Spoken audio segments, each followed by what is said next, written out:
El cine clásico en la SER. Sucedió una noche.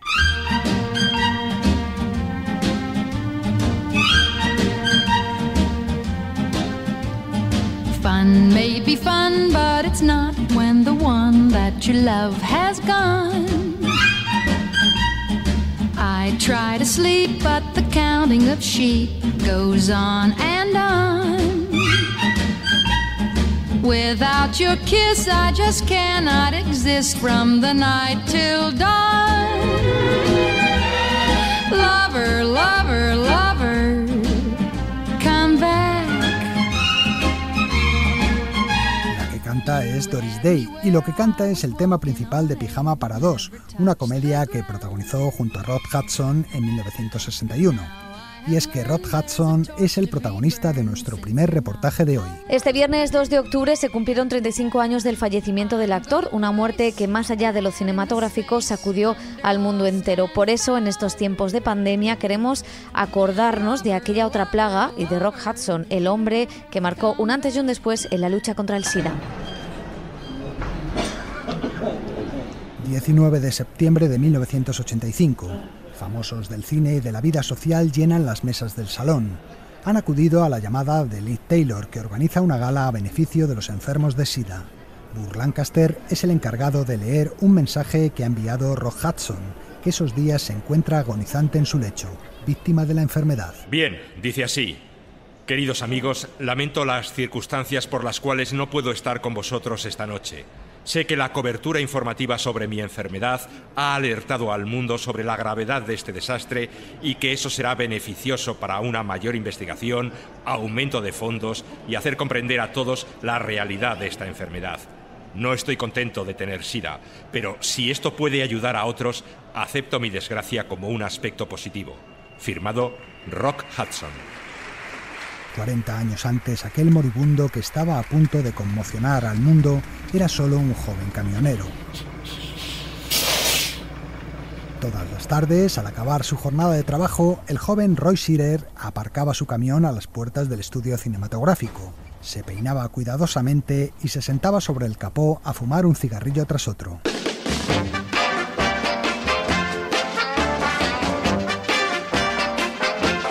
Al final de los años 40, Hollywood estaba en pleno esplendor y Roy Scheider quería también una parte del pastel, quería ser actor. Su esperanza era que alguna gente de los que visitaban el estudio a diario se fijara en él, algo que finalmente ocurrió, pero no a las puertas del estudio como él pensaba, sino en un bar de ambiente gay que ambos frecuentaban. ¿De dónde eres, Roy? Winnetka, un pueblecito de Illinois. ¿Tienes experiencia como actor? No. ¿Sabes una cosa? En todos mis años como representante, tú eres el primero en admitirlo. Lo primero fue buscarle un nuevo nombre. Tenía que ser algo fuerte y grande como él, y nada mejor que inspirarse en la geografía. Rock, roca, y de apellido Hudson, como el caudaloso río. ¿Rock Hudson? Sí, Rock Hudson suena a estrella. Duro como las montañas rocosas. Pronto se convirtió en uno de los galanes juveniles de moda. En sus primeras películas, Rock Hudson hacía de vaquero, de piloto de aviación, de árabe, incluso de indio, como en Winchester 73. Sí, soy un indio. Hombres blancos son ladrones. En la paz roban nuestras tierras. En la guerra matan nuestras mujeres. Su gran oportunidad le llegó con el melodrama Obsesión, de Douglas Sirk. Doctor, yo no podría hacerlo. Nunca he manejado un buril de... ¿No hay nadie más? ¿Aquí? Esto es una clínica particular, doctor. Ninguno aceptaría esa responsabilidad. ¿Quiere hacerlo usted? Yo no tengo bastante experiencia. Puede usted hacerlo. Saldará usted ahora esa vieja deuda de una manera que nunca pudo imaginar. Por primera vez, Rock Hudson demostró que no solo podía gustar a las jovencitas, sino también conquistar a sus madres. Después vendría Gigante, por la que fue nominado al Oscar. Fíjate en ellos. Te aseguro que no hay otros tan espléndidos en todo el mundo. ¿Son todos nuestros? Sí, y otros 49.000 como estos.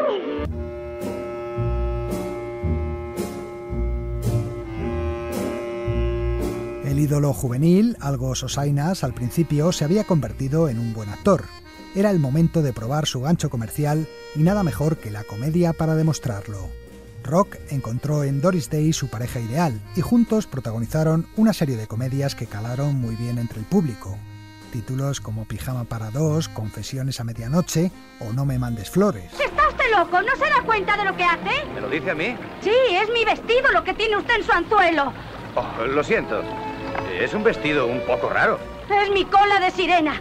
¿Quiere devolvérmela? En 1957, la encuesta anual de la Asociación de Exhibidores le situaba en el primer puesto de su lista, coronándole como el actor más popular y taquillero del momento. Sin embargo, su descenso fue casi tan rápido como su ascenso. En 1965 estaba ya en el puesto 10 de la encuesta, para desaparecer de ella definitivamente 2 años más tarde. Pero eso no significa que Rock Hudson dejara de trabajar. Siguió haciendo películas y en los 70 encontró una segunda juventud de éxito gracias a la serie de televisión Macmillan y su esposa. Sin embargo, todo iba a cambiar dramáticamente a mediados de los años 80. Fred, mira. En una escena de la película Pijama para dos, el actor aparece vestido con un abrigo de visón femenino, por circunstancias del guión. 2 tipos que le ven, se miran el uno al otro y dicen: eso es lo último que podía figurarme de él. Ese fue el gran temor de Rock Hudson durante toda su vida, que el público pudiera descubrir su condición de homosexual. En sus años de gloria, una leve acusación en ese sentido habría acabado con su carrera de galán. Mírame, estoy aquí con una mujer bonita, solos los dos en su piso. Son las 10:30 y para mí la noche ya ha terminado. Rock Hudson tuvo decenas de amantes masculinos, pero siempre lo llevó en secreto. Incluso en 1955 le obligaron a casarse con su secretaria en un matrimonio de conveniencia. No sé qué pensarán otras recién casadas en su luna de miel, pero yo me siento muy feliz. No nos hemos aburrido, ¿eh? Es decir, hasta ahora. El actor estuvo casado 3 años, pero su compromiso solo duró lo que la noche de bodas. La historia de Rock Hudson es la de un prisionero en una jaula de oro, la jaula de su fama que le obligó a llevar una doble vida. Una doble vida que el SIDA acabaría sacando a la luz.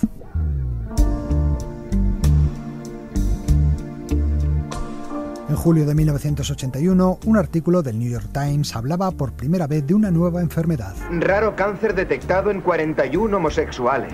El brote se extiende también en Nueva York. La epidemia empezó a propagarse a toda velocidad, sobre todo dentro de la comunidad gay. Bill, ¿qué ocurre en Washington? ¿No saben lo que le ocurre a esa gente? Si lo saben, no hablan de ello. En efecto, la administración Reagan hacía oídos sordos a lo que estaba pasando. ¿Cuánta gente debe fallecer para que resulte rentable que ustedes hagan alguna cosa al respecto? ¿100? ¿1000? Muchos, muchísimos más. El número de muertos superaba a los 25.000 en Estados Unidos cuando Ronald Reagan aludió por primera vez al SIDA en uno de sus discursos. A Rock Hudson, por su parte, le iba a tocar jugar un papel fundamental en esta historia. ¿Sabe? Necesitamos a alguien que les meta el miedo en el cuerpo. Su caso y la publicidad a nivel mundial que tuvo ayudó como ningún otro a la difusión del problema. Tanto es así que, como decíamos antes, su muerte marca un antes y un después en la historia del SIDA. En 1984, Rock Hudson tiene 57 años, pero no está bien. Noto que algo está pasando en mi cuerpo. Se siente mal y su aspecto es cada vez más desmejorado. Por fin le convencen para que visite a un médico especialista, el Dr. Michael Gottlieb, que le diagnostica SIDA. Cuando empecé a atender a Rock Hudson, ya habían muerto cientos de personas. Y era muy desalentador para mí, un médico joven, verme en esas circunstancias, sin mucho que ofrecer. Más que a la misma enfermedad, Hudson teme que el asunto salte a la luz pública. No obstante, coge su agenda y envía cartas anónimas a todos los chicos con los que ha mantenido relaciones en los últimos meses. Ya que tú y yo hemos tenido contactos sexuales con intercambio de esperma, creo que es honesto decirte que he descubierto que tengo el SIDA. Te sugiero que te sometas a las pruebas pertinentes para que estés seguro de que te encuentras bien. Rock Hudson parece no aceptar lo que le está pasando y firma un contrato para intervenir en 11 capítulos de la serie Dinastía. Pero su salud es cada vez peor, su aspecto físico alarma a todos, aunque él siempre da respuestas evasivas, aludiendo a una cura de adelgazamiento. En los días que tiene libre, vuela a París, al Instituto Pasteur. Tumbado en la cama del hospital 3 horas al día, se somete a un tratamiento con un fármaco experimental que retrasa los efectos de la enfermedad. Eso le permite seguir trabajando en Dinastía, pero llegado un momento ha de renunciar a rodar los últimos capítulos. Los rumores sobre su enfermedad saltan a los medios de comunicación. ¿Qué le ocurre a Rock Hudson? El actor de 59 años está ingresado en un hospital de París. La enfermedad que padece es un misterio absoluto. El actor renuncia a todos sus compromisos profesionales y se encierra en su mansión de Los Ángeles. Pero un día recibe una llamada de teléfono. Su amiga Doris Day va a presentar un nuevo programa en televisión y quiere que él sea su primer invitado. Para entonces el actor está demasiado enfermo, pero acepta la invitación para no defraudar a su amiga. Quería que Rock Hudson fuera mi primer invitado, así que le llamé y me dijo: allí estaré, puedes contar conmigo. Todos sus amigos sabíamos que siempre podíamos contar con él. En la entrevista no hablamos de la enfermedad, pero solo puedo deciros que aquellos días fueron devastadores para mí. Lo que los americanos ven esa noche en su televisor es a un hombre con la muerte escrita en el rostro. Está desorientado, camina tambaleándose y apenas puede hablar. Nadie cree que se trate de una gripe, como se ha dicho en el programa. Pocos días después, en París, sufre un colapso en el hall del Hotel Ritz. Ese mismo día, su agente ofrecerá un comunicado de prensa en el que reconoce que el actor padece el SIDA. Recuerdo sus palabras perfectamente. Me dijo: es lo que quieren, ya no. Vamos a dar a esos buitres lo que quieren. Jamás habría reconocido que tenía SIDA. Nunca. Porque eso suponía confesar que era homosexual. Rock Hudson es llevado a su mansión, donde, acompañado por enfermeras y amigos, vivirá los últimos días de su vida. Uno de estos amigos era el director de teatro Stockton Brighell. Yo iba a visitarlo casi a diario. Y uno de esos días, él estaba sentado en la cama y me dijo: ¿te importaría rascarme la espalda? Y yo le dije: claro que no. Me contestó: ¿sabes qué? Es que nadie me toca. Nadie quiere tocarme. Y yo pensé: Dios mío, es una de las personas más famosas del mundo, una de las estrellas de cine más importantes, y nadie, ni siquiera una enfermera, se ofrece a rascarle la espalda. Fue muy triste ver que se sentía tan solo, tan aislado y desamparado. Finalmente, solo unas pocas personas serán autorizadas a visitarle, entre ellas Doris Day y Elizabeth Taylor, quien organizará la gala benéfica en la que se leerá su última declaración pública.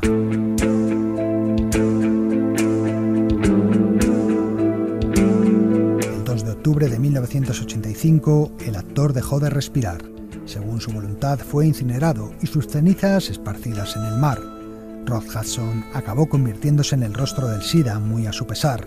La repercusión que tuvo su muerte hizo que muchas personas y algunos gobiernos por primera vez se hicieran conscientes de la gravedad de la plaga. Los bancos de sangre empezaron a analizar las donaciones de sangre para detectar las infecciones de SIDA en 1985. Desde entonces, a través del activismo político, la comunidad gay ha provocado cambios en muchas de las políticas gubernamentales sobre el SIDA y ha encabezado la creación de una amplia red de organizaciones para aportar ayuda a víctimas del SIDA.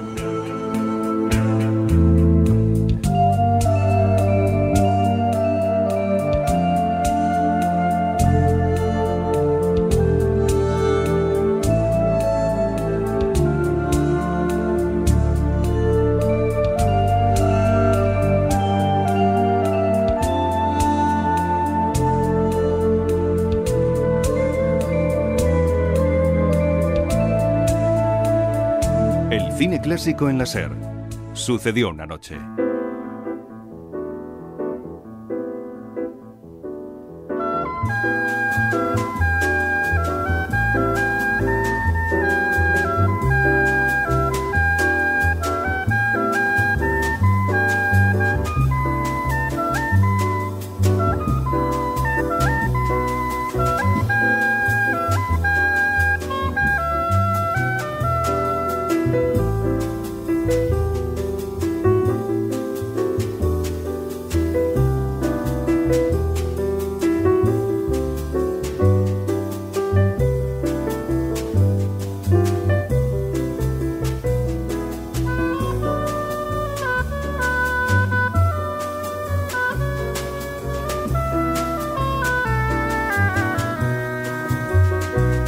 Suena es una adaptación al jazz del tema de amor de Espartaco, interpretado por el músico Yusef Lateef. Y es que la película de Stanley Kubrick y Kirk Douglas va a ser el centro de nuestro siguiente reportaje, ya que el próximo martes, día 6, se cumplen 60 años de su estreno. Vamos a contaros algunas cosas sobre su rodaje y su importancia dentro de la historia del cine.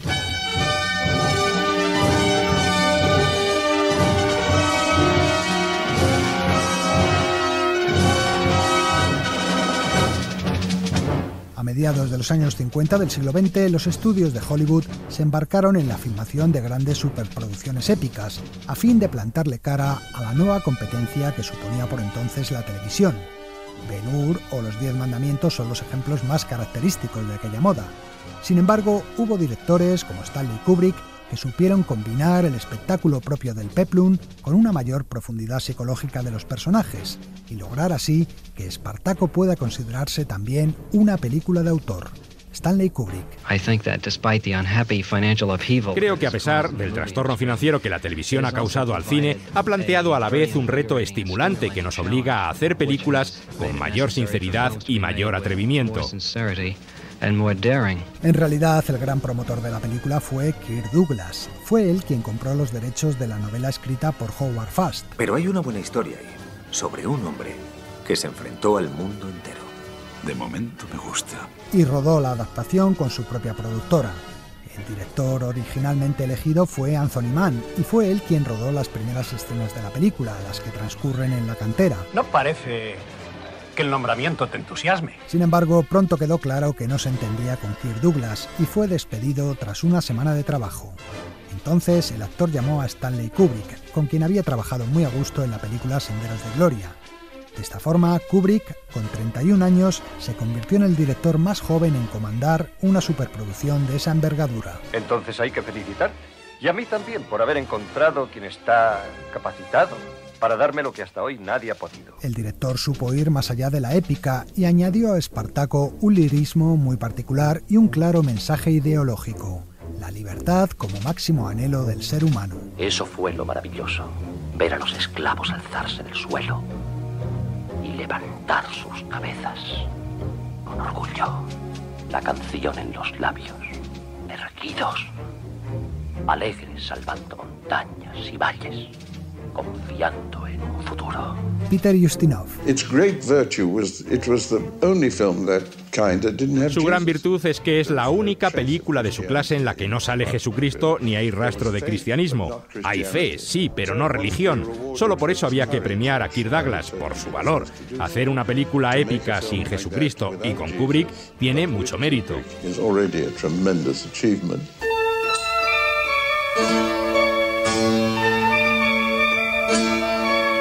Espartaco cuenta la historia real de un gladiador que puso en jaque a Roma en el siglo I a.C., liderando una revuelta de esclavos y reuniendo un ejército de 120.000 hombres. Un ejército de gladiadores. Nunca se vio un ejército igual. Un buen gladiador vale por 2 soldados romanos. Venceremos a las legiones que nos ataquen si nos lo proponemos. Para eso haría falta un gran ejército. Pues lo tendremos. Iremos libertando a cuantos esclavos encontremos a nuestro paso. ¿Quién formará ejército más numeroso? En Espartaco hay acción, luchas y batallas, pero también emoción y romance. Toda la película está impregnada de un aire fatalista, como presagio del fracaso al que están condenadas las ilusiones del protagonista. Si mirando una mágica bola de cristal vieras a tu ejército destruido y a ti mismo muerto, si vieras tan claro ese futuro como creo que ya lo estás viendo, ¿continuarías luchando? ¿Qué importa eso? Todo hombre pierde cuando muere, pero un hombre libre y un esclavo no pierden lo mismo. La muerte es la única liberación para el esclavo. Por eso no la teme.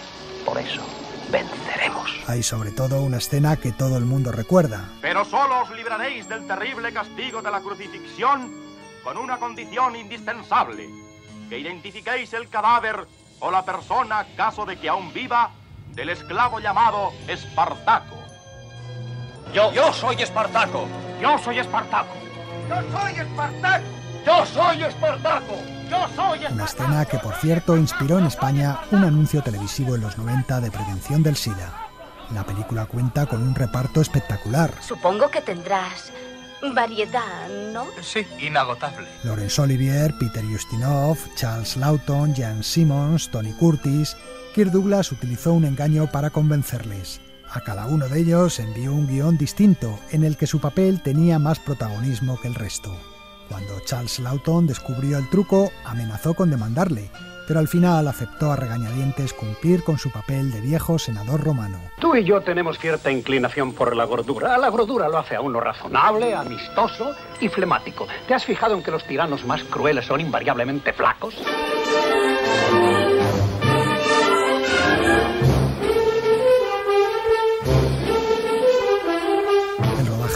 película fue largo, 14 meses. ¿Y el coste?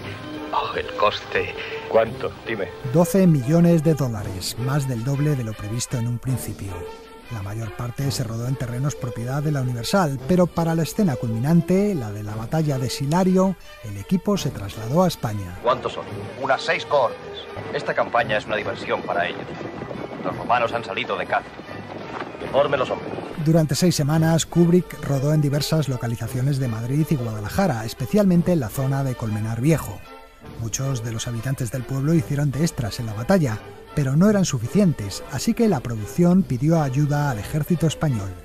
Tras un pago en efectivo a la organización benéfica de la esposa de Franco, el dictador ofreció 8.500 soldados, que hicieron tanto de romanos como de esclavos. Criso deseaba marchar sobre Roma. No será necesario. Roma ha venido a nosotros. Un elemento fundamental en la profundidad psicológica que tiene la película es la banda sonora creada por Alex North. El compositor dispuso de todo un año para escribir las más de 2 horas de música que tiene Espartaco. Eso le permitió dedicar bastante tiempo a investigar sonidos de la época del Imperio Romano. John Williams. Esa especie de primitivismo mezclado con un vocabulario armónico y rítmico tan original era nuevo en el cine americano, y creo que es un ejemplo excelente de por qué Espartaco tiene una de las mejores bandas sonoras que jamás se hayan hecho, sin duda.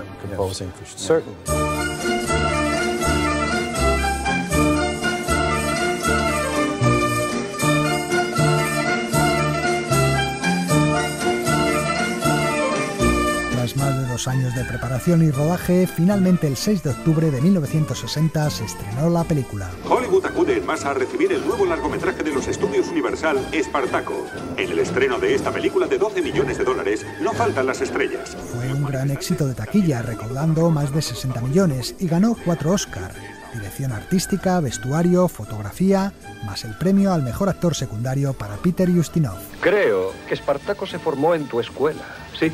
Y si el expresarlo no resulta demasiado subversivo, cuanto es hoy lo debe a mi atención.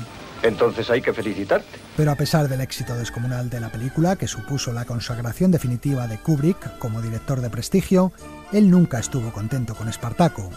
Durante el rodaje, las discrepancias entre el director y Kirk Douglas habían sido constantes. Pero nunca he conocido un director tan pelmazo como Stanley Kubrick.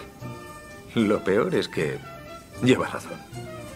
Douglas era también el productor y Kubrick tuvo que renunciar a sus ideas en muchas ocasiones. Eso le llevó a prometerse que a partir de entonces no volvería a aceptar ninguna película en la que no tuviera el control absoluto sobre todos los aspectos de la misma. ¿Es asunto de vital importancia para ti? Sí.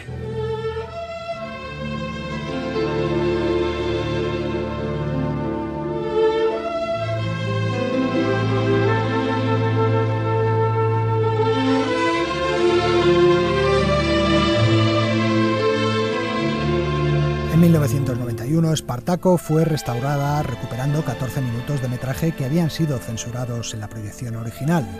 Entre esos minutos, una escena de la que muchos hablaban durante años, pero que casi nadie había visto. Una escena en las termas en la que Laurence Olivier intenta seducir a su esclavo Tony Curtis con una analogía gastronómica de claro trasfondo homosexual. ¿Comes ostras? Cuando puedo, amo. ¿Comes caracoles? No, amo. ¿Consideras que comer ostras es moral y comer caracoles inmoral? No, amo. Por supuesto que no. Solo es cuestión de gusto. Y el gusto no es lo mismo que el apetito.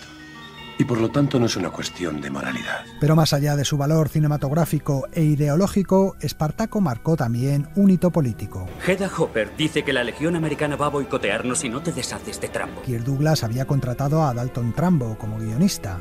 Trumbo era uno de los famosos 10 de Hollywood que fueron condenados al ostracismo al negarse a declarar ante el Comité de Actividades Antiamericanas del senador McCarthy en su famosa caza de brujas. Al estar vetado por los grandes estudios, Trumbo firmaba sus guiones con seudónimo, hasta que Kirk Douglas decidió acabar con esa situación y, en contra del criterio de la Universal, incluyó su nombre en los títulos de crédito de la película. La nota de prensa debe decir: el guión cinematográfico de Espartaco ha sido escrito por Dalton Trumbo. Kirk, si no te deshaces de Trumbo, lo haré yo. Justo después de que yo renuncie, filma de nuevo todas mis escenas.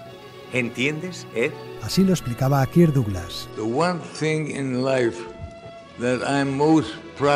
El momento de mi vida del que me siento más orgulloso es cuando acabé con la lista negra. La caza de brujas del senador McCarthy fue una de las épocas más vergonzosas de mi país, y yo acabé con ella cuando tomé la decisión de rehabilitar a Dalton Trumbo, el guionista de Espartaco, que al estar en la lista negra no podía firmar con su nombre real. Yo, como productor de la película, decidí que su nombre apareciera en los títulos de crédito, y a partir de entonces otros siguieron mi ejemplo y se acabó la lista negra.